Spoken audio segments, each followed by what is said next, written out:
Көңіл күйіңіз бұзылып, жүйкеңіз жұқарып, қайғыға салынып жүрсіз бе?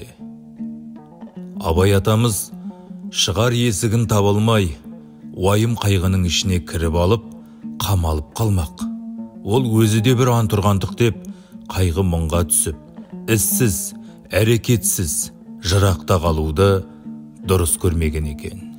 Иә, тығырыққа тірелдім деп, қайғы мұңға салынып, мазасыз күйге түсу адамға еш пайда бермейтін. Қайта алтын уақыт торлап, ойлаған арман мақсатынан алыстататын дүние. Одан арылудың бірақ тәсілі бар. Ол Алла тағаладан үзбей дұға етіп, дұрыс жолды көрсетуін сұрау.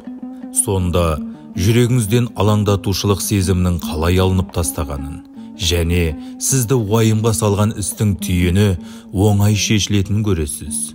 Кейде таптап, күйде жұлып тастап кететін әрбір жапырақтың түсетін білетін Алла тағаланың сізбен бізді көріп естейтініне, әрбір ісімізден хабардар екеніне, дұғамызды қабылдайтынына, дертімізге шипа беретініне, қиындықтан құтқаратынына, жолымызды ашатынына, қайғы мұңды сейілтетініне, береке бірлік беретініне күмәніміз болмасын.